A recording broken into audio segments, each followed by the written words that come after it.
Hello students, welcome to our an amazing channel SR academy.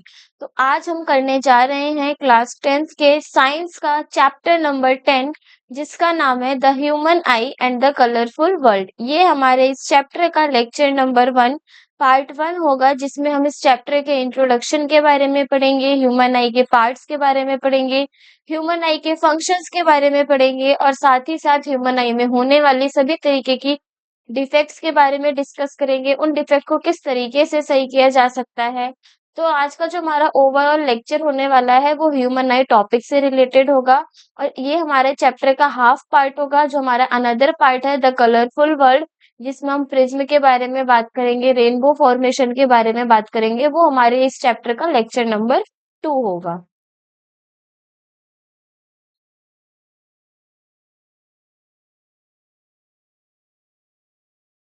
अगर हम lecture की शुरुआत में सबसे पहले टॉपिक्स के बारे में डिस्कस करें, आज के लेक्चर में हमें किन किन टॉपिक्स के बारे में पढ़ना है। सबसे पहले हम पढ़ेंगे ह्यूमन आई के बारे में। ह्यूमन आई क्या है, उसका स्ट्रक्चर क्या है, कहाँ पर हमारी ह्यूमन आई प्रेजेंट होती है, ह्यूमन आई के पार्ट्स के बारे में डिस्कस करेंगे। नेक्स्ट टॉपिक होगा हमारा हाउ प्यूपिल वर्क्स, किस तरीके से हमारा प्यूपिल वर्क करता है।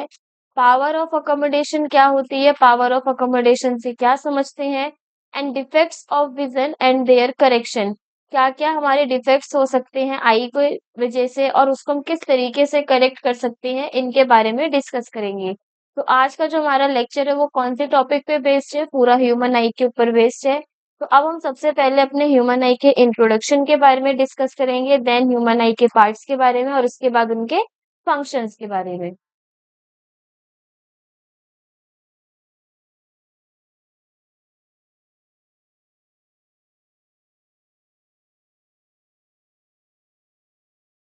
तो ह्यूमन आई ये जो हमारा चैप्टर है, इसमें हम पहले वर्किंग ऑफ ह्यूमन आई के बारे में पढ़ेंगे, ह्यूमन आई किस तरीके से वर्क करती है।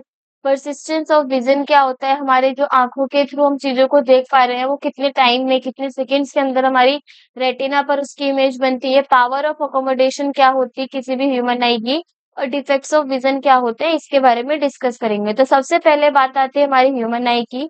तो ह्यूमन आई क्या है, it is a natural optical instrument which is use to see the objects by human beings. ये जो हमारी ह्यूमन आई है एक नेचुरल ऑप्टिकल इंस्ट्रूमेंट है जिसकी मदद से हम चीजों को देख पाते हैं। It is like a camera which has a lens and screen system. ये हमारे कैमरे की तरह है जिसके पास हमारा स्क्रीन सिस्टम भी प्रेजेंट है और लेंस भी प्रेजेंट है। तो देखो हमारी जो ह्यूमन बींग्स हैं उनके अंदर टोटल कितने सेंस ऑर्गन प्रेजेंट होते हैं, 5। अब ये जो 5 सेंस ऑर्गन्स हैं, इसमें कौन कौन से ऑर्गन्स आते हैं, आई, ईयर, नोज, टंग और स्किन। तो आई हमारी क्या है, एक सेंस ऑर्गन है जो किसको सेंस करती है, लाइट को सेंस करती है। कौन से रिसेप्टर्स की वजह से, फोटो रिसेप्टर की मदद से। तो जो हमारा ह्यूमन आई है वो एक ऑप्टिकल इंस्ट्रूमेंट हो गया जिसकी वजह से हम चीजों को देख पाते हैं। और साथ ही साथ ह्यूमन आई जो है वो कैमरे की तरह भी बिहेव करता है, क्योंकि इसके पास लेंस भी प्रेजेंट है और इसके पास स्क्रीन सिस्टम भी प्रेजेंट है। यहाँ पे स्क्रीन सिस्टम किसे बोला गया है, आई के अंदर एक रेटिना पार्ट होता है जिसके अंदर हमारी इमेज की फॉर्मेशन होती है। तो यहाँ पे ये स्क्रीन सिस्टम भी उसी को कहा गया है कि स्क्रीन सिस्टम हमारे आई के अंदर रेटिना प्रेजेंट होता है जहाँ पे हमारी इमेज की फॉर्मेशन होगी। और लेंस के लिए इस वजह से कहा गया है क्योंकि लेंस हमारे क्या करता है, चीजों को फोकस करता है और आईज के पास भी लेंस देखने को मिलता है।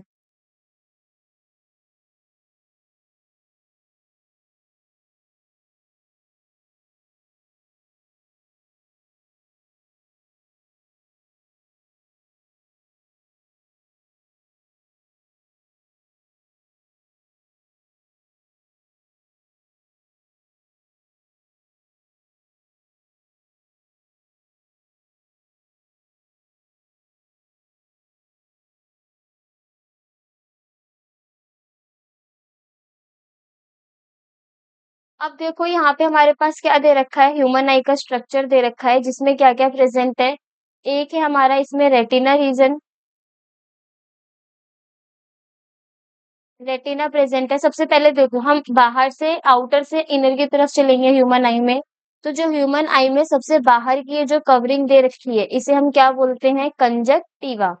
उसके बाद कंजक्टिवा के बाद जो हमारी ये लेयरिंग आती है, इसको हम क्या बोलते हैं? कॉर्निया बोलते हैं।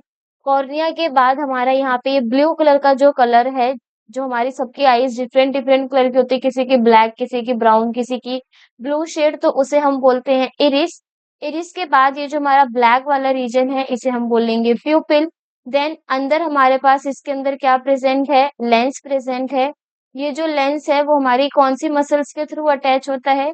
सीलियरी बॉडी या फिर सीलियरी मसल्स के थ्रू। देन स्क्लेरा हमारा लेंस वाले रीजन के पास में प्रेजेंट होता है। अब जो हमारी आईज से नर्व निकल के जाती हैं, उन्हें हम बोलते हैं ऑप्टिक नर्व। एंड ये हो गया हमारा आई के पीछे वाले सरफेस को बोलेंगे यहाँ पे हम रेटिना, जहाँ पे किसकी फॉर्मेशन होगी? इमेज की फॉर्मेशन होगी। और इसी इमेज फॉर्मेशन रीजन को क्या बोला गया है यहाँ पे? स्क्रीन सिस्टम बोला गया है। नाउ रेटिना के अंदर काफी सारे ब्लड वेसल्स देखने को मिल रही है, जिसे हम बोलते हैं रेटिनल ब्लड वेसल्स। और जो हमारे आईज के अंदर फ्लूइड प्रेजेंट होता है, उसे हम बोलते हैं विट्रस बॉडी। तो टोटल कितने पार्ट्स हो गए ह्यूमन आई के एनाटॉमी में? सबसे पहले हमने यहाँ पे पढ़ा cornea, प्यूपिल, iris, sclera, lens, ciliary body या फिर ciliary muscles, conjunctiva, retina, optic nerve, macula, retinal blood vessels और विट्रस बॉडी। तो ये तो हो गए हमारे ह्यूमन आई के मेजर पार्ट्स। अब हम क्या करेंगे? हर एक एक पार्ट्स के बारे में डिस्कस करेंगे, कहाँ प्रेजेंट होते हैं, उनका फंक्शन क्या है, उसके बारे में भी डिस्कस करते हैं। लेकिन यहाँ पर एक चीज और करेंगे आई के बारे में। तो देखो आई के कुछ और इम्पोर्टेंट फंक्शन क्या है? आई क्या है? आई हमारा एक सेंस ऑर्गन है। अगर हम आई की बॉल के बारे में बात करें, जो हमारी आई बॉल होती है, उसका डायमीटर कितना होता है? यानी डायमीटर ऑफ आई बॉल का जो डायमीटर होता है वो होता है 2.3 सेंटीमीटर। और ह्यूमंस के अंदर ये जो आई है, वो एक पर्टिकुलर एरिया पे प्रेजेंट होती है। जैसे बकल कैविटी में हमारा माउथ आता है, टंग आता है, इसी तरीके से जो हमारी ह्यूमन आई है, वो कहाँ प्रेजेंट होती है? लोकेटेड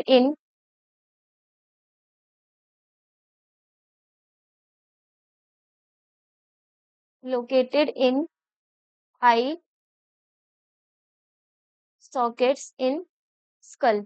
स्कल के अंदर जो आई सॉकेट्स होते हैं, उसके अंदर हमारी क्या प्रेजेंट होती है? आई प्रेजेंट होती है।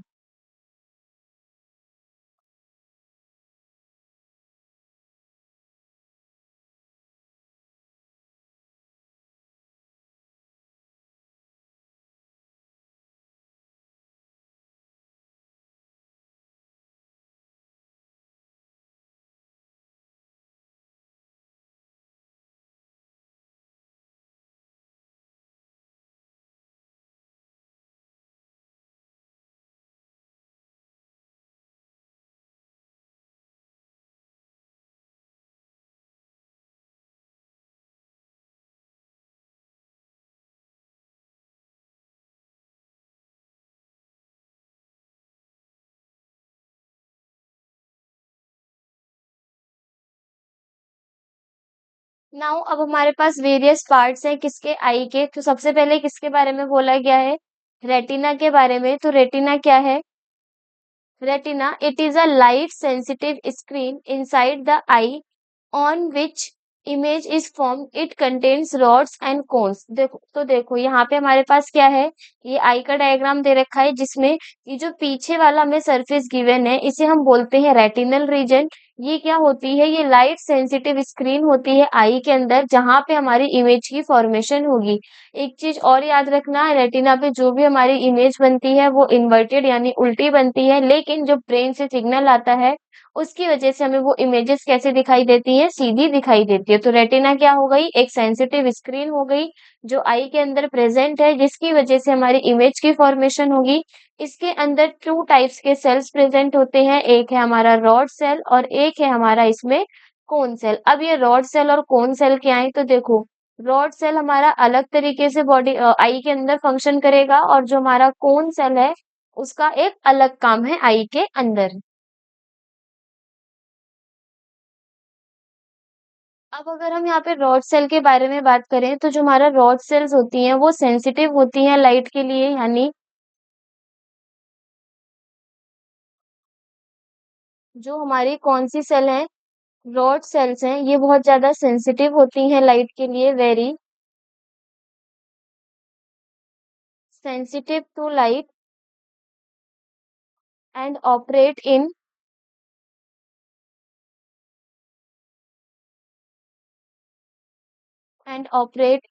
Dim light. और कब ऑपरेट करेंगे? डिम लाइट में, यानी जहाँ पे कम लाइट हो। या फिर हम ये बोल सकते हैं जो हमारी रॉड सेल्स हैं वो कौन से विजन के लिए है? नाइट विजन के लिए, यानी जहाँ पे क्या हो, ब्राइटनेस तुम्हारी कम हो, जो लाइट का अमाउंट हो, वहां पे कौन सी सेल वर्क करेंगी? हमारी रॉड सेल्स वर्क करेंगी। वहीं अगर हम बात करें कोन सेल्स की,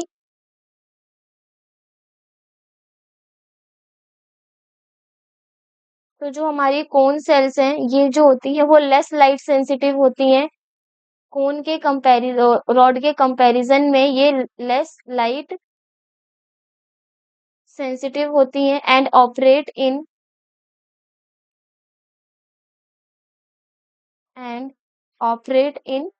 ब्राइट लाइट। और ये कब ऑपरेट करेंगी? ब्राइट लाइट में ऑपरेट करेंगी। लेकिन वही जो रॉड सेल्स हैं वो कौन सी लाइट में ऑपरेट करेंगी? डिम लाइट में। तो यहाँ पे देखो रेटिना के बारे में बता दिया, उसके फंक्शन के बारे में, उसमें कितने तरह की सेल्स हैं? दो, रॉड सेल्स और कॉन सेल्स, जिसकी वजह से रेटिना पे इमेज फॉर्मेशन होती है। रॉड सेल्स जो होती है वो लाइट की बहुत ज्यादा सेंसिटिव होती है, इस वजह से जहां पर डिम लाइट होगी वहां पर वो वर्क करेंगी, उस रीजन पे, उस वजह से वर्क करेंगी।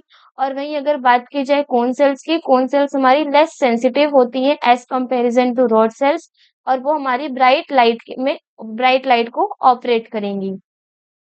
सेकेंड पार्ट है हमारे पास इसमें कॉर्निया के बारे में। कॉर्निया क्या है? It is a thin membrane which covers the eye trail. It acts like a lens which reflects the light entering the eye. जो कॉर्निया है वो हमारे आउटर रीजन में प्रेजेंट होती है, जो एक पतली सी मेम्ब्रेन होती है जो आई को कवर करके रखती है। साथ ही साथ ये एक लेंस की तरह एक्ट करती है, जो हमारी लाइट एंटर कर रही होती है उसको रिफ्लेक्ट करने का काम करेगी। यानी बहुत सारी हमारी लाइट रेज आई पर आकर के पड़ती हैं, तो उसमें से जो लाइट रेस को रिफ्लेक्ट करने का काम है वो किसका है? कॉर्निया का। क्योंकि कॉर्निया एक पतली सी मेम्ब्रेन है और वो किसकी तरह वर्क कर रही है? लेंस की तरह वर्क कर रही है। थर्ड पार्ट में हमारे पास दे रखा है एक्वस ह्यूमर। एक्वस ह्यूमर क्या है? It is a fluid which फिल्स the space between the cornea and eye lens. तो कॉर्निया और आई लेंस के बीच में, जैसे ये हो गया हमारा कॉर्निया रीजन, दिस वन, और यहाँ पर हो गया हमारा ये आई लेंस। तो कॉर्निया और आई लेंस के बीच में ये, जिसको मैं यहाँ पे ग्रीन कलर से फिल करूंगी, जो ग्रीन कलर से फिल हो रहा है ये क्या है? ये है हमारा इसमें एक्वस ह्यूमर। यानी कॉर्निया और लेंस के बीच में जितना भी खाली स्पेस होगा वहां पे जो हमारा लिक्विड प्रेजेंट होता है, जो फ्लूइड प्रेजेंट होता है, उसको हम बोलते हैं एक्वस ह्यूमर।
नेक्स्ट पार्ट है हमारा इसमें आई लेंस। आई लेंस क्या है? It is a convex lens made of transparent and flexible jelly like material. तो देखो हमारी आईज में कौन सा लेंस प्रेजेंट होता है? Convex lens. हमने दो तरीके के लेंस पढ़े थे, एक था कॉनकेव लेंस और एक था हमारा कॉन्वेक्स लेंस। तो आई के अंदर कौन सा लेंस देखने को मिलेगा? कॉन्वेक्स लेंस, जो ट्रांसपेरेंट होगा और फ्लेक्सिबल जेली लाइक मटेरियल होता है। उसके कर्वेचर को एडजस्ट किया जाता है किसकी मदद से? सीलियरी मसल्स की मदद से। तो ये जो हमारा यहाँ पे लेंस प्रेजेंट है, लेंस के कोने पे जो आप ये ब्राउनिश थोड़ा और ऑरेंज कलर की ये मसल्स देखते हो, इसी को हम क्या बोलते हैं? Ciliary muscles. इन मसल्स की वजह से हम अपने लेंस के कर्वेचर को एडजस्ट कर सकते हैं, यानी छोटा बड़ा जो भी हमारे लेंस का कर्वेचर होगा वो किसकी मदद से एडजस्ट होगा? सीलियरी मसल्स की मदद से।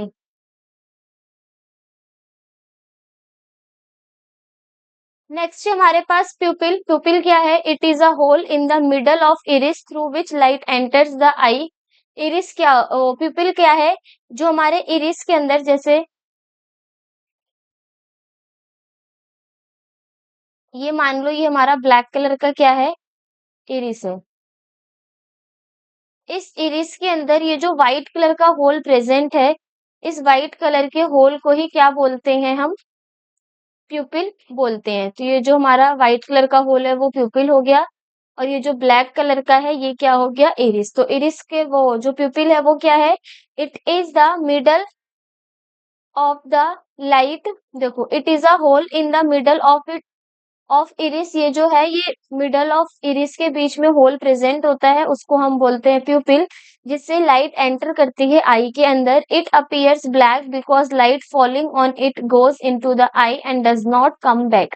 ये जो है प्यूपिल ये हमें ब्लैक देखने को मिलता है, क्यों? क्योंकि जब लाइट उसमें फॉल पड़ती है यानी गिरती है तो वो आईज के अंदर जाती है, वो दोबारा से बाहर आईज के नहीं निकलती है।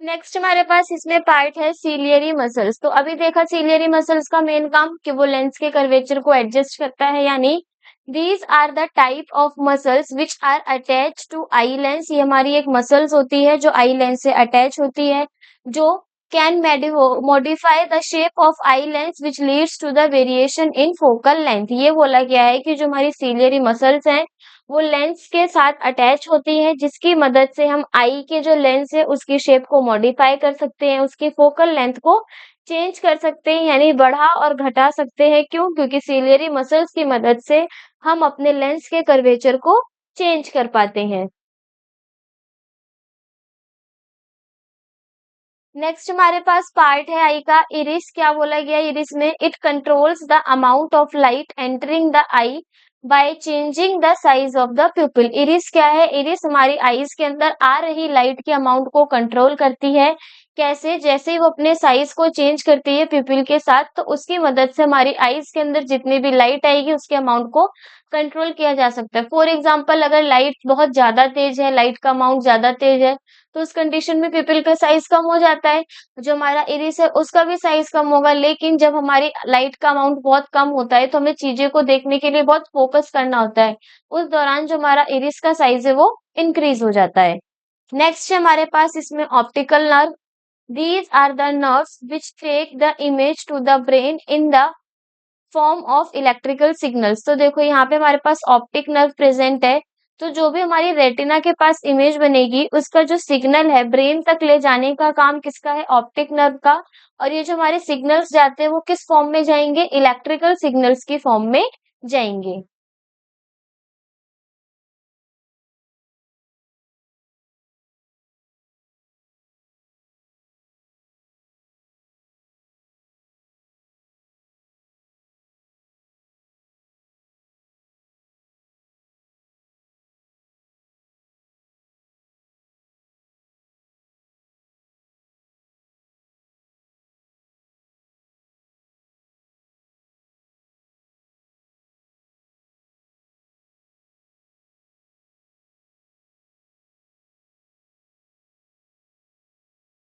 अब देखो ह्यूमन आई के बारे में और क्या फैक्ट्स बता रखे हैं। द ह्यूमन आई इज रफली spherical in shape.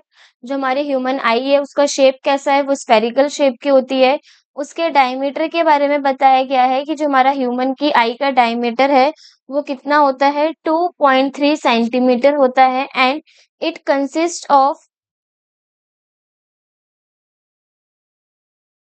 It consist of a convex lens made up of living tissues. जो हमारी आईज के अंदर कॉन्वेक्स लेंस होता है वो लिविंग टिश्यूज से मिलके बना होता है। Hence human lenses are living organs contrary to the simple optical lenses. जो हमारा ह्यूमन लेंस है वो क्या है, एक लिविंग ऑर्गन कॉन्ट्रेटरी है।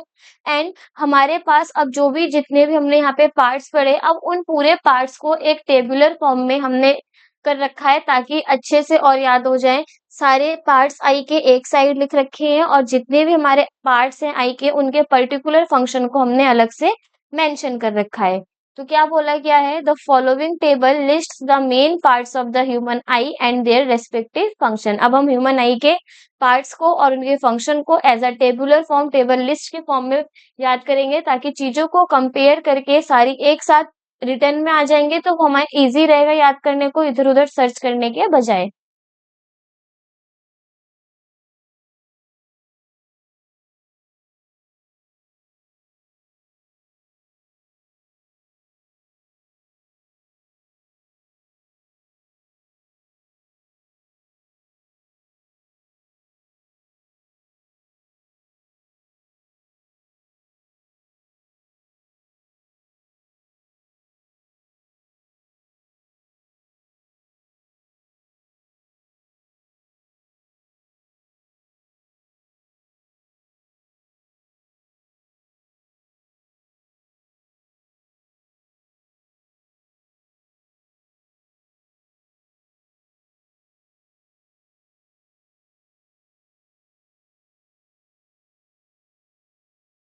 तो देखो सबसे पहले हमारे पास क्या पार्ट है ह्यूमन आई के अंदर, प्यूपिल। प्यूपिल के बारे में क्या बोला गया है, opens and closes in order to regulate and control the amount of light. Pupil क्या करता है, प्यूपिल ओपन करता है, क्लोज करता है आईज को अमाउंट ऑफ लाइट के ऊपर।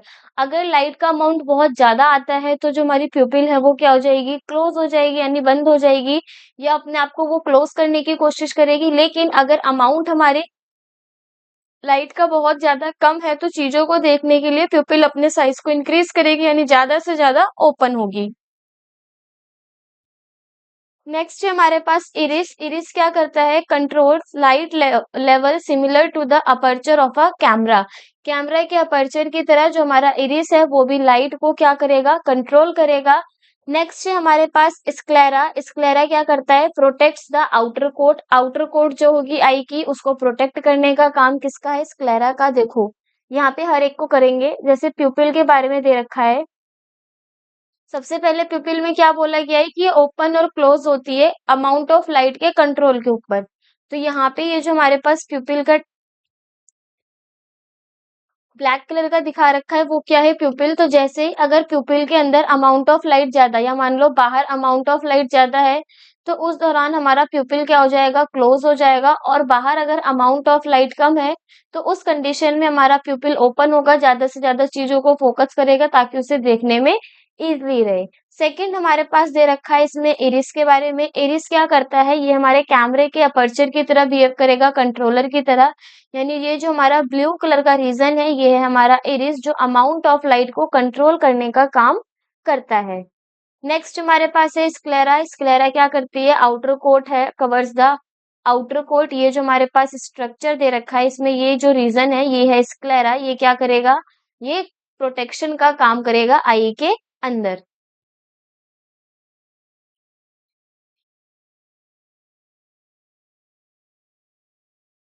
नेक्स्ट है हमारे पास इसमें कॉर्निया। कॉर्निया क्या है, अ thin membrane which provide 67% of the eyes focusing power. तो यहाँ पे अगर हम कॉर्निया की बात करें तो जो हमारा कॉर्निया है वो रेड कलर से है, जैसे दिस वन। यहाँ पे जो स्ट्रक्चर प्रेजेंट है वो किसका है, कॉर्निया का, जिसका मेन काम क्या है, वो एक थिन मेम्ब्रेन होती है जो 67% आई के अंदर फोकसिंग पावर का काम करेगा। नेक्स्ट है हमारे पास इसमें crystalline lens helps to focus light into the retina जो हमारे क्रिस्टलाइन लेंस प्रेजेंट है, यानी ह्यूमन के आई के अंदर कौन सा लेंस है, कॉन्वेक्स लेंस। उसका मेन काम क्या है, ये जो हमारे पास यहाँ पे लेंस का स्ट्रक्चर गिवन है दिस वन, इसका मेन काम क्या है, जितने भी हमारी लाइट है उसको फोकस करके कहाँ तक पहुंचाने का, रेटिना तक। नेक्स्ट पार्ट है हमारे पास कंजक्टिव। कंजक्टिव क्या है, covers the outer surface visible part of the eye, जो हम अपनी आई के विजिबल पार्ट को देखते हैं उसको हम बोलते हैं कंजक्टिवा, यानी जो हम अपनी आंखों से नॉर्मली शीशे में अपनी आंखों के पास देख पाते हैं उसी को बोलते हैं हम कंजक्टिवा, ये आउटर पार्ट होता है आई का। नेक्स्ट है हमारे पास एक्वस ह्यूमर। एक्वस ह्यूमर क्या है, provides power to the cornea. जो हमारा एक्वस ह्यूमर होता है वो क्या करता है, कॉर्निया को क्या प्रोवाइड करता है, पावर प्रोवाइड करता है। और ये एक्वस ह्यूमर प्रेजेंट कहाँ होता है, ये एक्वस ह्यूमर आइरिस और प्यूपिल के मिड रीजन में प्रेजेंट होता है। नेक्स्ट है हमारा विट्रस ह्यूमर। विट्रस ह्यूमर क्या है, vitreous humour provides the I with it forms and shape. जो हमारा विट्रस ह्यूमर है वो आई के अंदर प्रेजेंट होता है, जिसकी मदद से आई को एक पर्टिकुलर शेप मिलता है और उसके अंदर फ्लूइड कैविटी वो फिल होती है, किसकी वजह से, सिर्फ और सिर्फ विट्रस ह्यूमर की वजह से। नेक्स्ट है हमारे पास रेटिना। क्या बोला गया है रेटिना में, captures the light rays focused by the lens and send impulses to the brain with the optical nerve. जो ये हमारा रेटिना वाला रीजन है, यहाँ पे हमारी सारी लाइट रेज आकर के फोकस्ड होंगी, सारी लाइट रेज हमारी उस लेंस के थ्रू आकर के रेटिना पर कैप्चर होंगी, आएंगी वहीं पे, और जितने भी हमारे इम्पल्स हैं रेटिना से ब्रेन तक जाएंगे, किसके थ्रू, ये जो हमारी ऑप्टिक नर्व प्रेजेंट है, जो हमारी आईज से नर्व जाती है उसे बोलते हैं ऑप्टिक नर्व। तो जो रेटिना पर हमारी इमेज फॉर्मेशन के लिए जितने भी हमारे इम्पल्स आए हैं वो ब्रेन से होते हुए कहाँ जाएंगे, ऑप्टिक नर्व से होते हुए कहाँ जाएंगे, ब्रेन पे। नेक्स्ट है हमारे पास इसमें ऑप्टिक नर्व के बारे में। ऑप्टिक नर्व क्या करता है, इलेक्ट्रिकल सिग्नल को भेजता है ब्रेन तक। एंड लास्ट है हमारे पास इसमें सीलियरी मसल्स। तो जो हमने लेंस के बारे में पढ़ा आई में, तो उस आई की लेंस की कर्वेचर को कॉन्ट्रैक्ट करने में या एक्सटेंड करने में या लेंस की शेप को चेंज करने में, फोकसिंग करने पे सबसे ज्यादा रोल किसका है, सीलियरी मसल्स का। तो ये हमारे हो गए सारे आई के पार्ट और उनके फंक्शंस। तो यहाँ पे हमने आई के पार्ट्स भी डिस्कस करे, उनके फंक्शंस को भी डिस्कस किया, साथ ही साथ हमने डायग्राम में भी देखा कि कौन सा पार्ट कहाँ पर प्रेजेंट है। तो अगर एग्जाम पर्पज से बात की जाए तो जो हमारा ह्यूमन आई एनाटॉमी है, इसका डायग्राम एग्जाम में पूछा जाता है विथ लेबलिंग। तो इसके डायग्राम को अच्छे से कर लेंगे ताकि पेपर में अगर डायग्राम बेस्ड क्वेश्चन आए तो वो हमसे स्किप ना हो।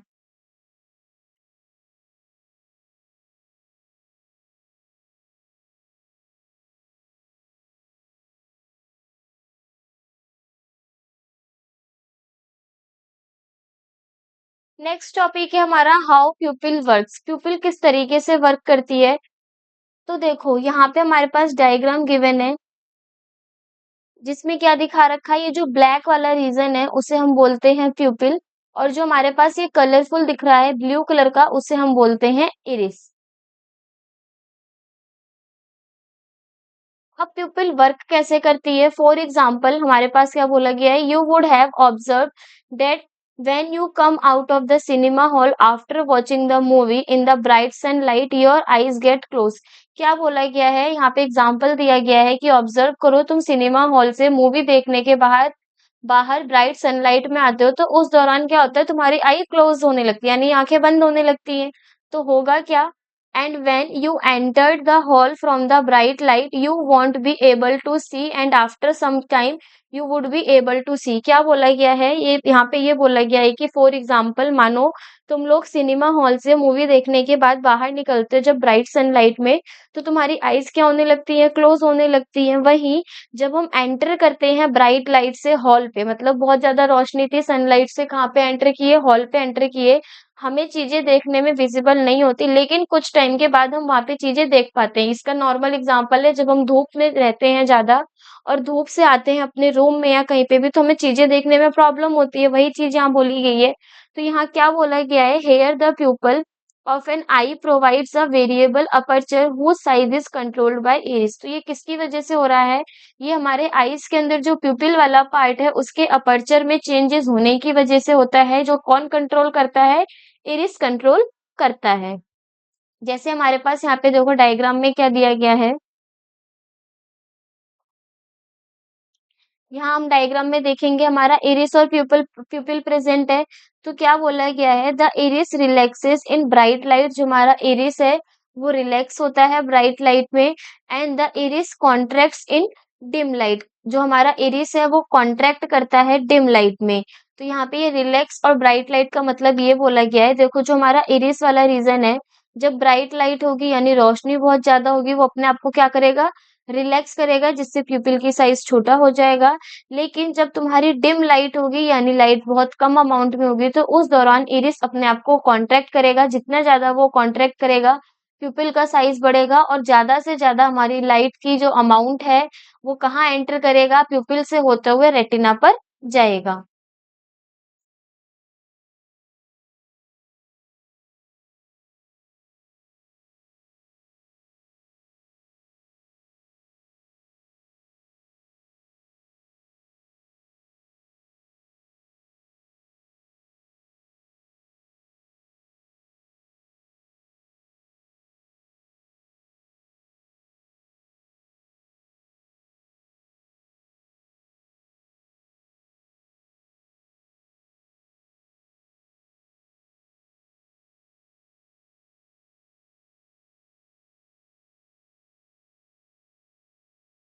तो क्या बोला गया है नेक्स्ट पॉइंट में, हाउ प्यूपिल वर्क्स में यहाँ पे हमारे पास पॉइंट्स गिवन है। When the light is bright, जब लाइट हमारी बहुत ज्यादा अमाउंट में होगी, ब्राइट होगी, तो उस दौरान हमारा इरिस क्या करेगा, प्यूपिल को कॉन्ट्रैक्ट करेगा, so that less light enters the eye. जैसे यहाँ पे बोला गया है, अगर ब्राइट हमारी लाइट होगी यानी रोशनी ज्यादा तेज होगी, तो उस दौरान जो हमारा इरिस है वो अपने आप को रिलैक्स करेगा, जिससे प्यूपिल का साइज छोटा होगा, और जितना ज्यादा प्यूपिल का साइज छोटा होगा उतनी कम हमारी लाइट रेस आई के अंदर एंटर करेंगी। नेक्स्ट पॉइंट में बोला गया है, when the light is dim, जब हमारी लाइट डिम होगी यानी ब्राइटनेस कम होगी, उस दौरान हमारा इरिस एक्सपेंड करेगा, प्यूपिल को फैलाएगा, एक्सपेंड करेगा, ताकि ज्यादा से ज्यादा लाइट कहाँ पे एंटर कर सके, उसकी आंख पे, ताकि pupils open completely when iris is relaxed. तो यहाँ पे ये बोला गया है, जो हमारा प्यूपिल है वो डिम लाइट की कंडीशन में बहुत ज्यादा साइज उसका बड़ा होगा। क्यों? क्योंकि इरिस अपने आप को कॉन्ट्रैक्ट करेगा, जितने ज्यादा प्यूपिल का साइज बढ़ेगा उतनी ज्यादा अमाउंट ऑफ लाइट जाएगी, ताकि हम डिम लाइट के केस में भी चीजों को देख पाए। तो ये हो गया हमारा हाउ प्यूपिल वर्क्स, किस तरीके से प्यूपिल हमारा आईज के अंदर वर्क करता है, प्यूपिल कब ओपन होगा, कब सॉरी प्यूपिल कब कॉन्ट्रैक्ट होगा, कब रिलैक्स होगा। इसका पेपर में क्वेश्चन आता है कि प्यूपिल हमारी आईज में किस तरीके से वर्क करता है, डिम लाइट और ब्राइट लाइट में। तो ये हमारे दो पॉइंट्स हमें वहां मेंशन करने हैं कि जब ब्राइट लाइट होगी, लाइट ब्राइट होगी यानी लाइट कम ज्यादा होगी, उस दौरान क्या होगा, हमारे इरिस कॉन्ट्रैक्ट करेगा प्यूपिल को, ताकि कम से कम हमारी आंखों के अंदर लाइट रेस जाए। लेकिन अगर लाइट डिम होगी, कम होगी, तो जो इरिस है वो एक्सपेंड करेगा प्यूपिल को, उसका एरिया बढ़ाएगा, ताकि ज्यादा से ज्यादा लाइट उसमें एंटर कर सके। नेक्स्ट हमारे पास इसमें गिवन है persistence of vision. Persistence of vision क्या है? It is the time for which the sensation of an object continue in the I, it is about 1/16 of a second. क्या बोल रखा है परसिस्टेंस ऑफ विजन में? ये हमारा वो टाइम होता है जिसमें हम किसी भी ऑब्जेक्ट की, अब जैसे मान लो हम किसी भी ऑब्जेक्ट को देखते हैं, तो तुरंत हमारे माइंड में इमेज बनती है, तो वो कितने टाइम में बनती है, किसी भी वो सॉरी 1/16 ऑफ अ सेकेंड के अंदर हमारी जो ऑब्जेक्ट की इमेज है वो हमारे रेटिना पे बनती है, जिसकी वजह से हम ऑब्जेक्ट को देख पाते हैं। यानी ये वो टाइम है जिसमें हम ऑब्जेक्ट को सेंस करते हैं, ऑब्जेक्ट सेंस कर पाता है आई के थ्रू, उसको हम बोलते हैं परसिस्टेंस ऑफ विजन। और ये क्या होता है, ये 1/16 ऑफ अ सेकेंड टाइम के अंदर हमें सेंस होकर के इमेज की फॉर्मेशन दे देता है। तो परसिस्टेंस ऑफ विजन में ज्यादा डीपली क्वेश्चन नहीं आता एग्जाम में, बस इतना पूछा जाएगा कि ह्यूमन आई का जो परसिस्टेंस ऑफ विजन है उसकी रेंज क्या है। तो हमें बस उसमें इतना लिखना है कि 1/16 of a second is a persistence of vision in human आई।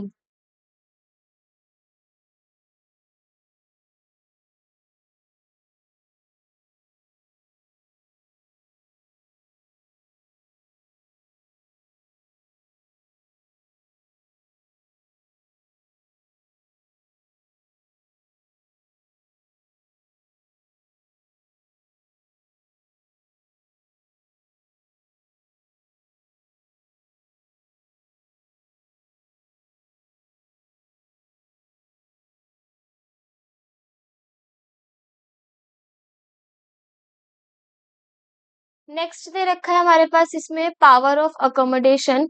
देखो, पावर ऑफ अकोमोडेशन को पढ़ने से पहले यहाँ पे हम थोड़ा सा ह्यूमन आई के इम्पोर्टेंट पॉइंट्स के बारे में बताएं।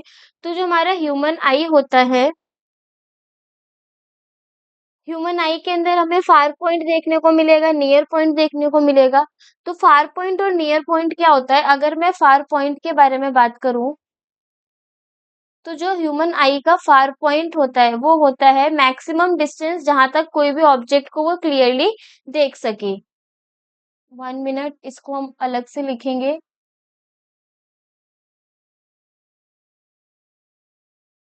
तो यहाँ पे हम किसके बारे में बात कर रहे हैं? फार पॉइंट के बारे में।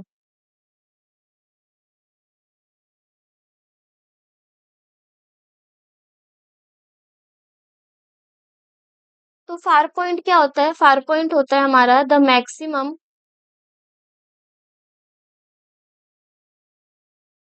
Distance at which object can be scene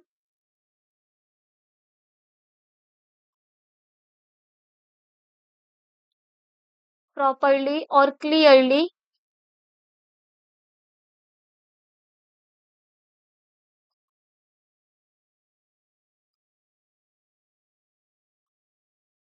is far point of the आई।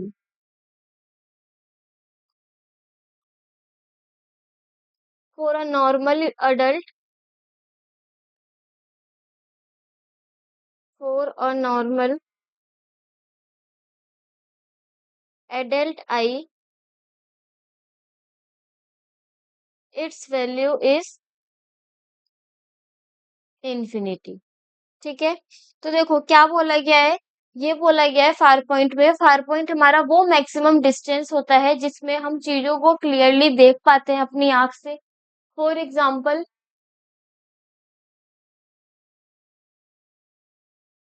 हम जितनी रेंज तक चीजों को देख पाते हैं वो हमारा क्या होता है? Far point. तो अगर हम नॉर्मल ह्यूमन बॉडी के बारे में बात करें, एक एडल्ट आई जो होगी, नॉर्मल एडल्ट आई में जो फार पॉइंट की वैल्यू होती है वो क्या होती है? इंफिनिटी होती है। इसी तरीके से फार पॉइंट के साथ साथ हमारे पास नियर पॉइंट भी प्रेजेंट होगा आई का। तो नियर पॉइंट के बारे में भी बात करते हैं।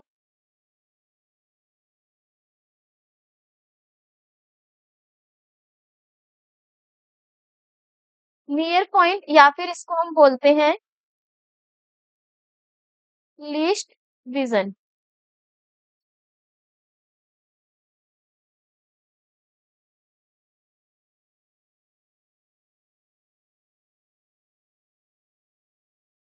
Least distance vision. तो देखो, नियर पॉइंट, फार पॉइंट तो वो पॉइंट हो गया जितनी दूर तक हम चीजों को देख सकते हैं। नियर पॉइंट वो हो गया वो मिनिमम डिस्टेंस जिसमें हमें चीजें अच्छे से विदाउट स्ट्रेन के देखने को मिलेंगी, यानी the minimum distance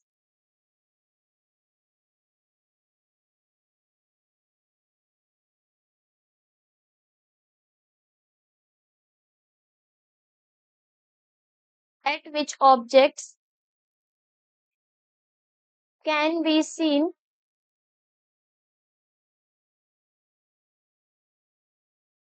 most distinctively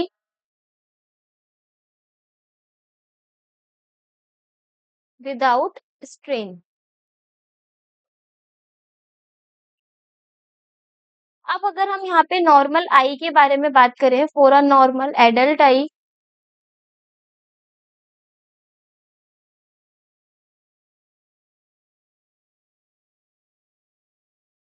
उसकी वैल्यू कितनी होगी? It's value is 25 centimetre. और जो हमारी ह्यूमन की रेंज होती है विजन की, वो कितनी होती है? Range of human vision is 25 centimetre to infinity. तो देखो यहाँ पे किस किस के बारे में डिस्कस किया गया है। सबसे पहले फार पॉइंट के बारे में, यानी वो मैक्सिमम डिस्टेंस जिस तक जहां तक हम चीजों को देख सकते हैं। जो हमारा ह्यूमन बॉडी का फार पॉइंट होता है, ह्यूमन आई का फार पॉइंट होता है वो कितना होता है? इंफिनिटी।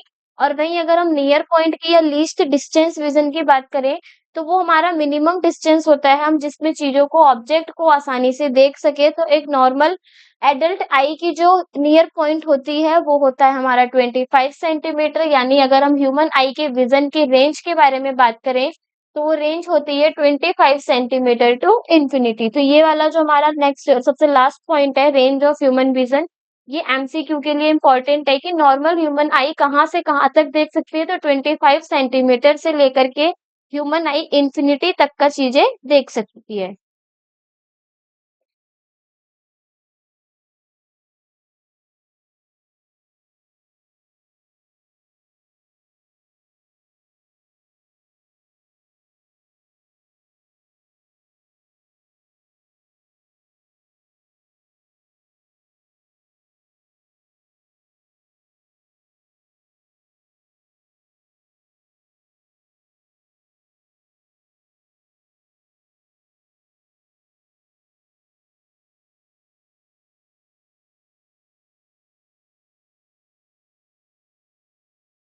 नेक्स्ट है हमारे पास टॉपिक इसमें पावर ऑफ अकोमोडेशन के बारे में।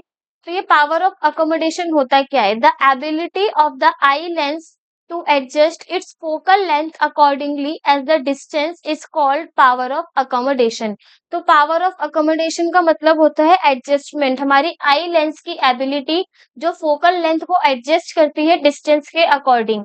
ठीक है, उसी को हम क्या बोलते हैं? पावर ऑफ अकोमोडेशन बोलते हैं। तो जो फोकल लेंथ चेंज होती है लेंस की, वो किसकी वजह से होती है? सीलियरी मसल्स की वजह से। यानी क्या बोला गया है फर्स्ट पॉइंट में, अगर फोकल लेंथ इंक्रीज होगी तो सीलियरी मसल्स रिलैक्स होंगे, जिससे हमारा लेंस क्या हो जाएगा? थिन हो जाएगा। यानी फॉर एग्जांपल में देखो, इसको हम छोटे फॉर्म में कैसे लिख सकते हैं? अगर हमारी फोकल लेंथ बढ़ेंगी तो जो हमारी सीलियरी मसल्स है वो क्या हो जाएगी? रिलैक्स हो जाएगी। उसके रिलैक्स होने की वजह से जो हमारा आई का लेंस है वो क्या हो जाएगा? थिन यानी पतला हो जाएगा। वहीं अगर हमारी फोकल लेंथ घटेगी तो जो सीलियरी मसल्स है वो क्या होगी? कॉन्ट्रैक्ट होंगी, और उसके कॉन्ट्रैक्ट होने की वजह से जो हमारा आई लेंस है वो क्या हो जाएगा? थिक हो जाएगा। तो ये जो हमारी फोकल लेंथ में एडजस्टमेंट हो रही है, उसी को हम क्या बोलते हैं? पावर ऑफ अकोमोडेशन बोलते हैं। तो दो तरीके से हमारे यहाँ पे सीलियरी मसल्स कॉन्ट्रैक्ट और रिलैक्स के बेसिस पे किया गया है। अगर फोकल लेंथ बढ़ेगी तो सीलियरी मसल्स रिलैक्स्ड होंगे, जिसकी वजह से जो हमारी लेंस की थिकनेस, जो लेंस है वो थिन हो जाएगा। वहीं अगर हमारी फोकल लेंथ घटेगी तो जो सीलियरी मसल्स है वो कॉन्ट्रैक्ट होंगी, जिससे हमारा लेंस क्या हो जाएगा? थिक हो जाएगा। अब ये हो कैसे रहा है? तो देखो, फोकल लेंथ बढ़ रही है यानी सीलियरी मसल्स रिलैक्स हो रही हैं। जैसे यहाँ पे अगर हम बात करें, मानो ये हमारी क्या है? यहाँ पे सीलियरी मसल्स है। ये सीलियरी मसल्स नॉर्मल है और यहाँ पे हमारा क्या प्रेजेंट है? ये आई लेंस प्रेजेंट है। अब होगा क्या? जब हमारी सीलियरी मसल्स रिलैक्स्ड पोजीशन पे आएंगी, यानी एकदम फ्री हो रखी है, तो उस कंडीशन पे हमारी समथिंग इस तरीके से हो जाएगी। और उस दौरान हम देखेंगे कि जो हमारा लेंस है वो क्या हो जाएगा? एकदम पतला हो जाएगा। वहीं अगर हमारी सीलियरी मसल्स अपने आप को कॉन्ट्रैक्ट करती है, यानी बहुत ज्यादा क्या आएंगी? पास पास आएंगी, तो उसकी वजह से जो हमारा लेंस है वो क्या हो जाएगा? हमारा लेंस वहां पे थिक देखने को मिलेगा। तो यहाँ पे तो ये बहुत रफली डायग्राम है, लेकिन बस हमें इतना याद रखना है कि किस तरीके से हमारी सीलियरी मसल्स के कॉन्ट्रैक्ट और रिलैक्स होने पर फोकल लेंथ हमारी इंक्रीज डिक्रीज हो रही है, तो उससे लेंस पे क्या फर्क पड़ रहा है उसके बारे में हमें पता होना चाहिए।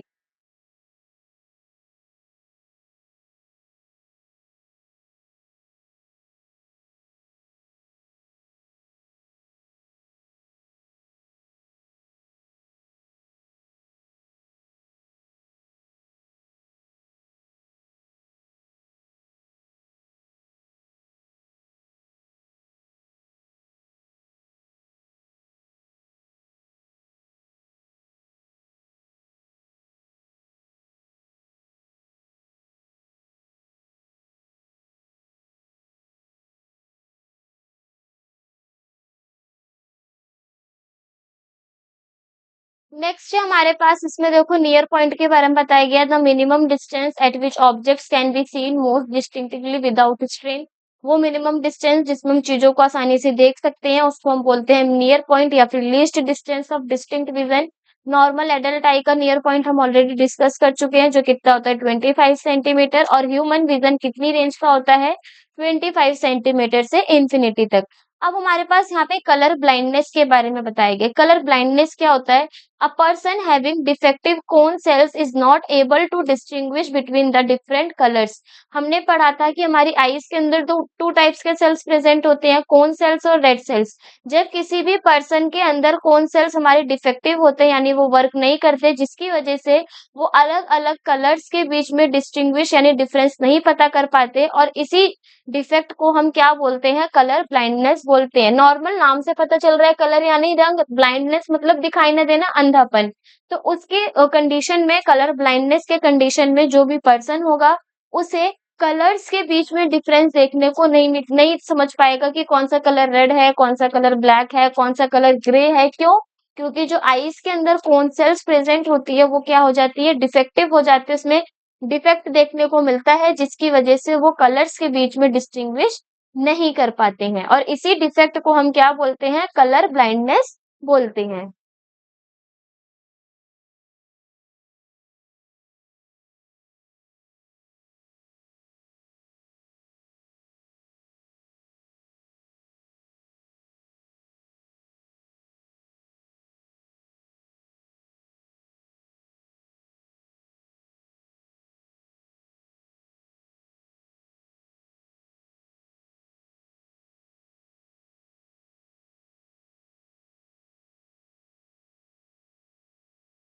अब यहाँ पे हमारा आज का लास्ट टॉपिक है लेक्चर का, वो है defects of vision and their correction. क्या क्या हमारे विजन के डिफेक्ट्स हो सकते हैं और उसको हम किस तरीके से करेक्ट करेंगे, उसके बारे में दिया गया है। तो सबसे पहले हमारे पास जो डिफेक्ट है उसका नाम है मायोपिया, जिसे हम बोलते हैं शॉर्ट साइटेडनेस, या फिर इसको हम बोलते हैं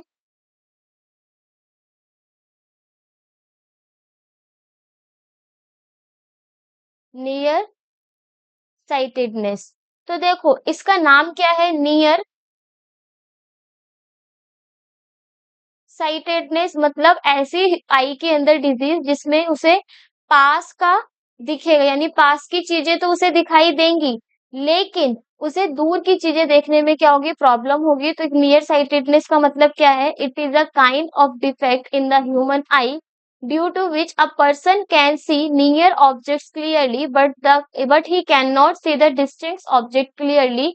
तो ये बोला गया है जो हमारा मायोपिया है उसको हम नियर साइटेडनेस भी बोलते हैं, शॉर्ट साइटेडनेस। तो शॉर्ट साइटेडनेस मतलब पास का दिखेगा, दूर का नहीं दिखेगा। तो मायोपिया के कंडीशन में यही होता है, जो पर्सन होगा, जिस पर्सन के अंदर मायोपिया देखने को मिलेगा, वो पास की चीजों को तो क्लियरली देख पाएगा, लेकिन जो उसके दूर की चीजें होंगी उसे क्लियरली नहीं दिखेंगी। अब ये मायोपिया होता है किसकी वजह से? है myopia is due to excessive curvature of the cornea. जो हमारा कॉर्निया प्रेजेंट होता है, उसका जब एक्सेसिव कर्वेचर होता है, वो ज्यादा से ज्यादा कॉर्निया जो हमारा ट्रांसपेरेंट पार्ट था, जिसकी वजह से हमारी जो आइस के अंदर लाइट्स जा रही थी वो रिफ्लेक्ट कर रहा था, जब वो ज्यादा से ज्यादा कर्व हो जाएगा, उसकी एक्सेसिव कर्वेचर देखने को मिलेगी कॉर्निया की, तो उस कंडीशन में हमें शॉर्ट साइटेडनेस होता है, या फिर इलोंगेशन ऑफ बॉल का जो कंडीशन होता है, उसकी वजह से भी मायोपिया डिजीज होती है। तो यहाँ पे क्या क्या दो पॉइंट्स दे रखे हैं मायोपिया होने के। सबसे पहला, excessive curvature of the cornea, cornea का एक्सेसिव कर्वेचर होना। दूसरा, इलोंगेशन हो जाना किसका? आई बॉल का।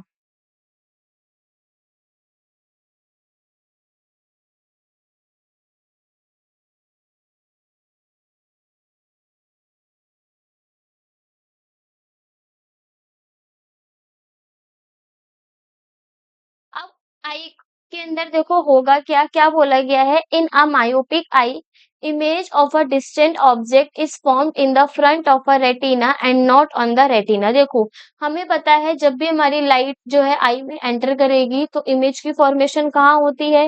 रेटिना पर होती है। लेकिन मायोपिक आई की कंडीशन में अगर किसी पर्सन को मायोपिया डिजीज है आईज में, तो उस कंडीशन में क्या होगा, जो इमेज है वो रेटिना पर ना बनकर रेटिना के आगे बनना शुरू हो जाती है। इसी की वजह से उन्हें पास की चीजें तो दिखाई देंगी, लेकिन दूर की चीजें दिखाई नहीं देती। तो मायोपिक कंडीशन में क्या हो रहा है कि जो इमेज रेटिना पर बननी थी वो कहाँ बन रही है, रेटिना के आगे। अब रेटिना के आगे बन रही है तो इसको कुछ सही करने के लिए किसी ना किसी लेंस का तो यूज किया जाएगा। तो देखो यहाँ पे पहले हम नॉर्मल आई के बारे में देखेंगे। क्या बोला गया है, the far point of a myopic I is less than infinity. Myopic eye की कंडीशन में जो नॉर्मल ह्यूमन की एडल्ट आई का फार पॉइंट इंफिनिटी होता है, लेकिन मायोपिक आई में जो उसका फार पॉइंट होता है वो इंफिनिटी से कम हो जाता है। इस वजह से उसे दूर की चीजें क्लियरली नहीं दिखाई देती है और इमेज की फॉर्मेशन कहाँ हो रही है, रेटिना पर तुम्हारी इमेज की फॉर्मेशन देखने को मिलेगी। एंड लास्ट, अब इसे किस तरीके से सही किया जाएगा, तो देखो मायोपिया को करेक्ट करने के लिए हम क्या करेंगे, the concave lens placed in front of the I from a virtual image of distinct object at a far point of the myopic eye. होगा क्या, जब हमारी आईज में मायोपिक डिजीज देखने को मिलेगी, मायोपिक डिफेक्ट देखने को मिलेगा, तो उस कंडीशन में जो हमारी इमेज थी वो कहाँ बन रही थी, रेटिना के आगे। अब वो इमेज रेटिना के आगे ना बने, इसलिए हम वहां पे एक लेंस का यूज करते हैं जिसका नाम क्या है, कॉनकेव लेंस। कॉनकेव लेंस को हम कौन सा लेंस बोलते हैं, डाइवर्जिंग लेंस बोलते हैं। कॉनकेव लेंस को हम क्या बोलेंगे, डाइवर्जिंग लेंस बोलेंगे, यानी जो लाइट रेस को क्या करता है, डाइवर्स करता है, फैलाता है। तो ये जो हमारी इमेज रेटिना के आगे बन रही थी, हमें उसे रेटिना पे बनाना है, तो उसे पीछे की तरफ फैला करके लेकर जाना होगा।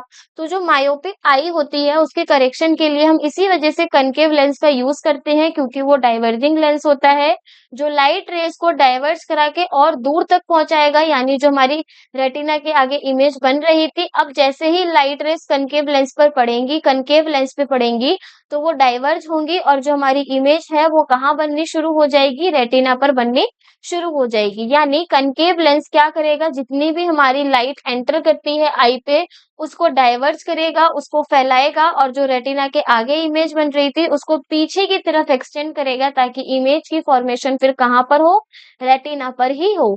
तो यहाँ पे अगर हम मायोपिक को समराइज करें तो सबसे पहले होती क्या है, नियर का दिखेगा, दूर का नहीं दिखेगा, मतलब उन्हें पास की चीजें तो दिखाई देंगी, दूर की नहीं दिखाई देंगी। किसकी वजह से होता है, जब हमारा आई के अंदर जो कॉर्निया वाला पार्ट है वो ज्यादा कर्व हो जाता है, उसमें एक्सेसिव कर्वेचर देखने को मिलती है।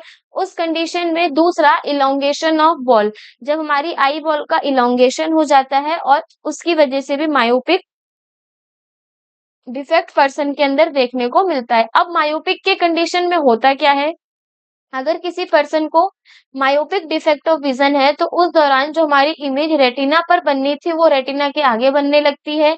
अब इस आगे बन रही इमेज को हमें रेटिना पर पहुंचाना है तो इसको फैलाना पड़ेगा, डाइवर्स करना पड़ेगा। तो उस कंडीशन में हम क्या यूज करते हैं, कनकेव लेंस का यूज करते हैं, क्योंकि कनकेव लेंस हमारा डाइवर्जिंग लेंस होता है जो लाइट रेज को डाइवर्स करेगा, फैलाएगा और कहाँ तक पहुंचाएगा, रेटिना तक पहुंचाएगा। तो मायोपिक में सबसे पहले ये याद रखना है क्या होता है मायोपिक, किसकी वजह से होता है और उसको करेक्ट करने के लिए हम कौन से लेंस का यूज करते हैं।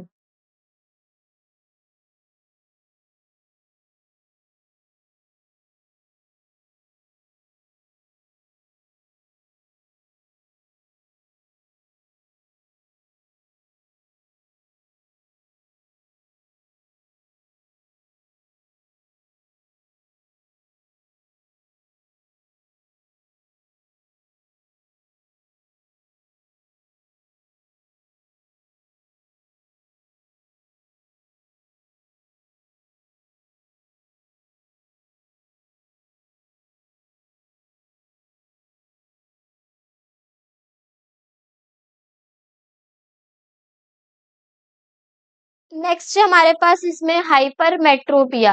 हाइपरमेट्रोपिया का दूसरा नाम क्या है, फार साइटेडनेस। देखो फार मतलब दूर, साइटेडनेस मतलब दिखना, साइट होना, दिखना। तो जो हमारा फार साइटेडनेस यानी हाइपरमेट्रोपिया होगा, इसमें क्या होगा, इसमें पर्सन को दूर का तो दिखेगा लेकिन पास का नहीं दिखेगा, यानी it is a kind of defect in the human eye due to which a person can see distant objects properly but can not see the nearby objects clearly. ठीक है, क्या बोला गया है, ये हमारा ह्यूमन आई के अंदर वो डिफेक्ट होता है जिसमें पर्सन दूर की चीजों को तो प्रॉपरली देख पाता है लेकिन जो उसके नियर बाय ऑब्जेक्ट्स होते हैं, जो पास की चीजें होती हैं, वो उन्हें क्लियरली नहीं देख पाएगा। अब ये होता क्यों है?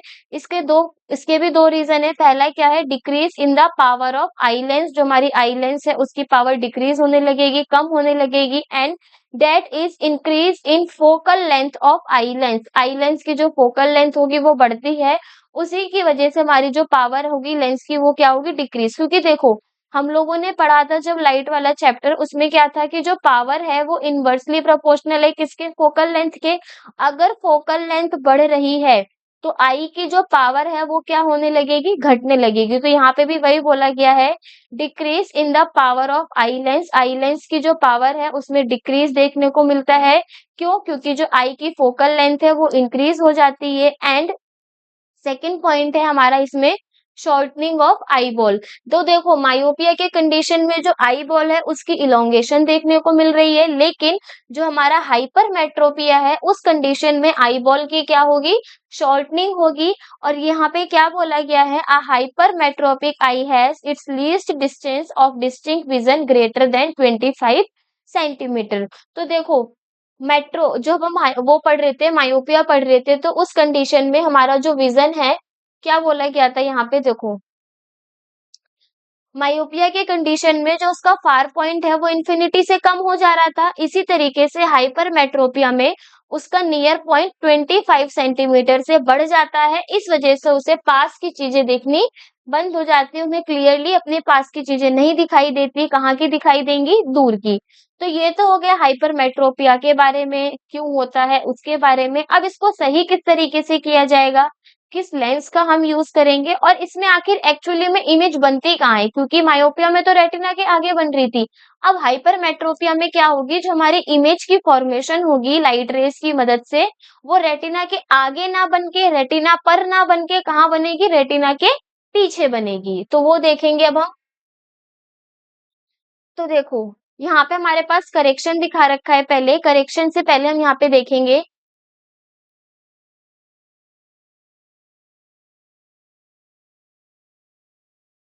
हाइपरमेट्रोपिक आई के अंदर होता क्या है, जो हमारी लाइट रेस आती है वो क्या होती है, हमें रेटिना पर इमेज की फॉर्मेशन चाहिए होती है। जब लाइट रेस रेटिना पर आकर मिलेंगी तो इमेज रेटिना पर बननी चाहिए, लेकिन जब हाइपरमेट्रोपिक आई की कंडीशन होती है उस दौरान क्या होगा, लाइट रेस आएंगी लेकिन इमेज रेटिना पर नहीं बनेगी, कहाँ बनेगी, रेटिना के पीछे। इसकी वजह से उन्हें पास की चीजें क्लियरली नहीं दिखाई देती, दूर की दिखाई देती है, यानी blur image of object at near point, sharp image of object at and point. ये बोला गया है कि हमारी जो हाइपरमेट्रोपिक आई है उस कंडीशन में जो इमेज दिखेगी वो हमें ब्लर दिखाई देगी। अब इसको सही करने के लिए हम किस लेंस का यूज करते हैं, कॉन्वेक्स लेंस का यूज करते हैं। तो देखो क्या बोला गया है करेक्शन में, since a convex lens has the ability to converge incoming rays, it can be used to correct this defect of vision as you already have seen in the animation। यहाँ पे बोला गया है कि जब हमारा हाइपरमेट्रोपिक आई की कंडीशन होती है तो वहां पे हम कन्वेक्स लेंस का यूज करते हैं। क्यों? क्योंकि जो हमारा कॉन्वेक्स लेंस होता है उसे हम बोलते हैं, कॉन्वेक्स लेंस होता है हमारा इसमें कन्वर्जिंग लेंस। क्योंकि देखो, जो हमारी इमेज है वो रेटिना के बाहर बन रही है, मतलब उसे, वो रेटिना के बाहर बन रही है, फैल करके बाहर चली गई है रेस, तो उसे कन्वर्ज करना, उसको कम करना है, इकट्ठा करना है, ताकि वो कहाँ बननी शुरू हो जाए, रेटिना पर। तो जब हम हाइपरमेट्रोपिक आई की कंडीशन देखेंगे तो उसमें हम कॉन्वेक्स लेंस का यूज करेंगे, क्योंकि कॉन्वेक्स लेंस जो होती है वो कन्वर्जिंग नेचर की होती है, वो लाइट रेस को कन्वर्स करेगी, इकट्ठा करेगी। देन द क्या बोला है, द रे diagram for the correct measure of hypermetropic I is shown in the given figure. अब देखो यहाँ पर होगा क्या, ये हमारी नॉर्मल आई की कंडीशन दिखा रही है, जिसमें हमारा रेटिना पे इमेज की फॉर्मेशन हो रही है। हाइपरमेट्रोपिक में रेटिना के पीछे इमेज की फॉर्मेशन होगी। अब इसको सही करने के लिए हम यहाँ पे कॉन्वेक्स लेंस का यूज़ करते हैं, ताकि जितनी भी हमारी लाइट रेज़ डाइवर्ज हो रही हैं, फैल रही हैं, उसको हम इकट्ठा करके कहाँ पर बना सकें, रेटिना पर बना सकें, और वो जो ह्यूमन है, वो आसानी से नियर बाय ऑब्जेक्ट को भी देख सके। तो ये तो हो गई हमारी 2 डिजीज़ेज़, मायोपिया और हाइपरमेट्रोपिया। डायरेक्ट एग्जाम में 5 मार्क्स का क्वेश्चन आता है, व्हाट इज मायोपिया, वो किस तरीके से होता है, उसमें क्या किस कौन से लेंस का यूज किया जाता है करेक्शन के लिए, विथ डायग्राम। तो ये जो मायोपिया हो गया, हाइपरमेट्रोपिया हो गया, इसके बाद हम एक और पढ़ेंगे प्रेस बायोपिया। वो डायरेक्ट हमें याद होने चाहिए करेक्शन, कॉजेस और डेफिनेशन के साथ।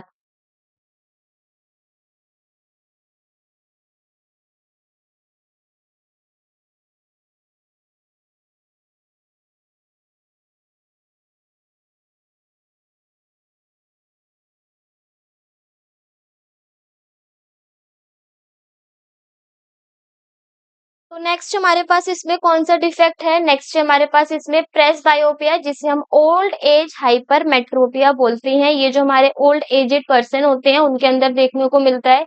अब ये होगा क्या, देखो जो ओल्ड एज होते हैं, उन्हें पास का भी नहीं सही से दिखाई देता और दूर का भी सही से नहीं दिखाई देता। तो जो प्रेस बायोपिया है, क्या बोला है, it is a kind of defect in human I. Human आई के अंदर का डिफेक्ट है, जिसमें ये किसकी वजह से होगा, एजिंग की वजह से। यानी जैसे जैसे एज ज्यादा होती है, जब हमारे जो ओल्ड एज के पर्सन होते हैं, उनके अंदर हमें ये डिजीज देखने को मिलती है। इस वजह से इसे बोला गया है old age hypermetropia. Then it happens due to following reason. अब इसके होने के कारण क्या है, सबसे पहला ये है decrease in flexibility of eye lens. I lens की फ्लेक्सिबिलिटी क्या होने लगेगी, कम होने लगेगी, क्योंकि देखो जैसे जैसे एज बढ़ती है, वैसे मसल्स भी वीक होने लगती है, उनकी फ्लेक्सिबिलिटी भी कम होने लगती है। उसी तरीके से जो हमारा आई लेंस है, वो क्या है, एक ट्रांसपेरेंट सी मेम्ब्रेन है। तो वो क्या होगी, उसकी फ्लेक्सिबिलिटी कम होने लगेगी, डिक्रीज होने लगेगी। एंड सेकेंड पॉइंट में बोला गया है gradual weakening of ciliary muscles. जब बॉडी की सारी मसल्स वीक होने लगती हैं, तो आईज के सीलियरी मसल्स भी वीक होंगी, ही ऑब्वियसली सी बात है। तो जब हमारी आई लेंस की फ्लेक्सिबिलिटी कम हो जाती है और सीलियरी मसल्स की जो वो वीकनिंग पावर है वो शुरू हो जाती है, मतलब सीलियरी मसल्स हमारी वीक होने लगती है। तो उस कंडीशन में जो हमारी डिजीज होगी, उसे हम बोलेंगे प्रेस बायोपिया।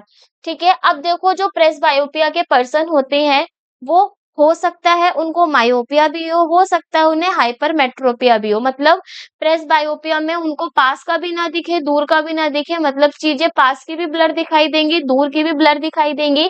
तो इस कंडीशन में जो उनके चश्मे लगते हैं, उनमें दोनों तरीके के लेंस का यूज किया जाता है, कॉनकेव लेंस का भी और कॉन्वेक्स लेंस का भी।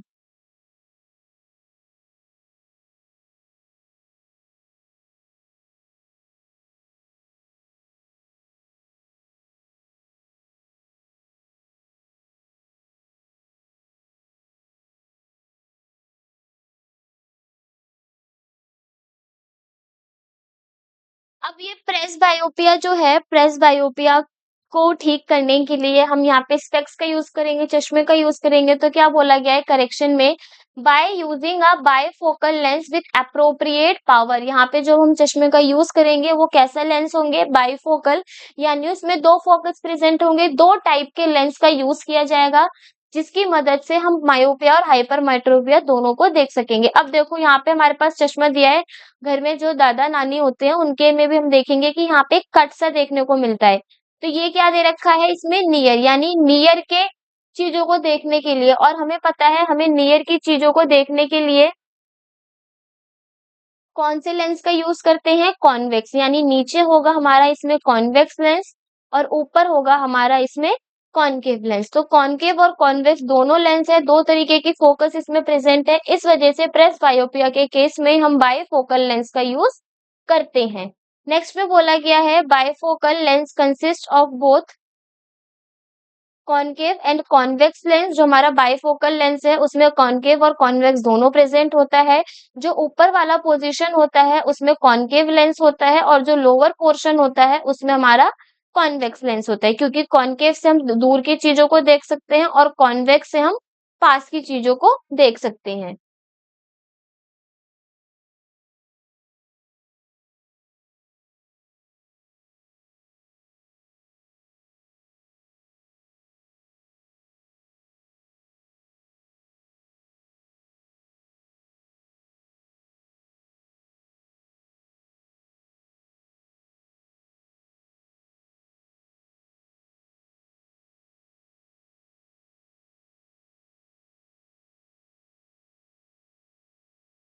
नेक्स्ट हमारे पास इसमें दे रखे हैं डिजीज एस्टेग्मेटिज्म एंड नेक्स्ट उसके बाद है कैटेरेक्ट, ठीक है।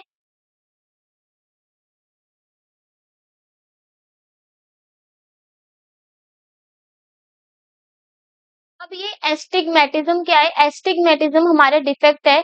क्या बोला गया है? It is a kind of defect in human eye due to which a person can not see focus simultaneously horizontal and vertical lines both.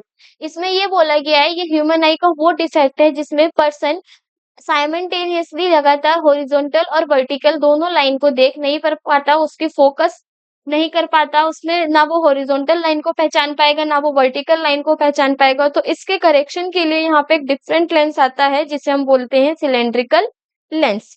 वैसे तो ये दो हमारा एस्टिग्मेटिज्म एनसीईआरटी में पार्ट नहीं है, लेकिन जो कैटेरेक्ट वाला है वो हमारा एनसीईआरटी का पार्ट है, जिसमें बोला गया है कैटेरेक्ट वो डिजीज है जिसमें मेम्ब्रेन की ग्रोथ हो जाती है लेंस के ऊपर। ये प्रोटीन की मेम्ब्रेन होती है जो आई लेंस के ऊपर ग्रोथ हो जाएगी, जिसकी वजह से जो हमारा लाइंस है वो हैजी और इवन ओपेक धुंधला सा दिखाई देता है। This leads to a decrease or loss of vision, जिसकी वजह से चीजें देखने में प्रॉब्लम होती है। This problem is called a cataract. It can be corrected only by a surgery. सबसे बेटर कैटरेक्ट नॉर्मल अगर मैं लैंग्वेज में बताऊं, नॉर्मल लैंग्वेज में इसे हम हिंदी में बोलते हैं मोतिया बिंद। ये हम लोगों ने घर पे देखा भी होगा, जो ओल्ड एज के होते हैं अब तो छोटे छोटे बच्चों के अंदर भी देखने को मिलते हैं। तो मोतिया बिंद में होता क्या है, जो हमारा आई का लेंस होता है उसके ऊपर एक मेम्ब्रेन की ग्रोथ हो जाती है, प्रोटीन की मेम्ब्रेन हो जाती है, जिसकी वजह से जो लेंस है वो हमें हैजी धुंधला सा ओपेक देखने को मिलता है, और जिसकी वजह से वो अपने लॉस ऑफ विजन को भी खो देते, उन्हें चीजें क्लियरली नहीं दिखाई देती है। इस प्रॉब्लम को ही हम कैटेरेक्ट बोलते हैं, और इस प्रॉब्लम को करेक्ट करने के लिए हम किसी भी तरीके के कोई चश्मे का कोई लेंस का यूज नहीं करते, डायरेक्ट सर्जरी करी जाती है ताकि ये जो प्रोटीन की लेयर है उसको आई के ऊपर के लेंस से हटाया जा सके और वो आसानी से चीजों को देख सके। तो यहाँ तक तो हो गए हमारे सारे डिफेक्ट्स और उनके विजन, डिफेक्ट्स ऑफ विजन और उनके करेक्शन के बारे में। टोटल हमने यहाँ पे 5 डिफेक्ट के बारे में पढ़ा। इसमें से जो स्टार्टिंग के 3 डिफेक्ट थे, मायोपिया, हाइपरमेट्रोपिया और प्रेसबायोपिया, ये हमारे इंपॉर्टेंट विजन है जो एग्जाम पर्पस में है, क्योंकि ये 5 मार्क्स के डायरेक्ट पूछे जाएंगे, कोई घुमा करके इससे रिलेटेड क्वेश्चन नहीं पूछा जाता। अब उतनी देर से हम आई के बारे में पढ़ रहे हैं, आई के ये पार्ट है, आई के आई पार्ट का ये फंक्शन है, आई में ये डिजीज होती है, आई की पावर ऑफ अकोमोडेशन या क्या है। इसके साथ साथ अगर हम देखें जो हमारी आई की एडवांटेज है फेस के ऊपर वो क्या है, क्यों हमारी आई फेस पे प्रेजेंट है, उससे हमारे को क्या क्या फायदे हैं। तो यहाँ पे हम एडवांटेजेस के बारे में बात करें अगर आई की,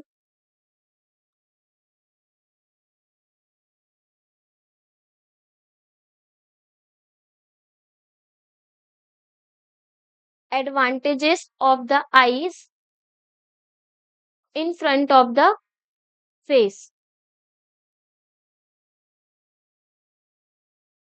क्या एडवांटेजेस हैं आई के फेस के फ्रंट पे प्रेजेंट होने के? तो देखो सबसे पहला एडवांटेज क्या है, ये हमें वाइडर व्यू देखने को हेल्प करता है, यानी इट गिव्स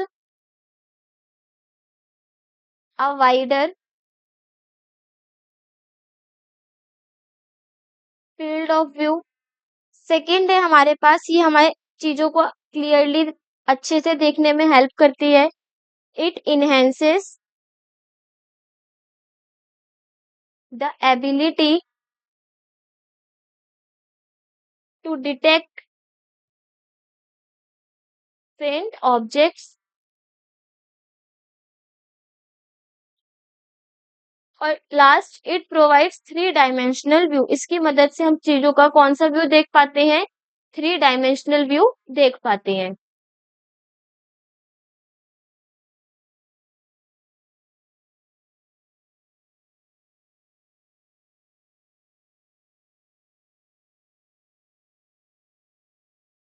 तो ये हो गई हमारी आई की एडवांटेजेस फेस में प्रेजेंट होने की, कि आई की क्या क्या एडवांटेजेस है। तो देखो यहाँ पर होता है हमारा आज का लेक्चर फिनिश ह्यूमन आई का पार्ट 1, जिसमें हमने ओवरऑल आई के बारे में पढ़ा है।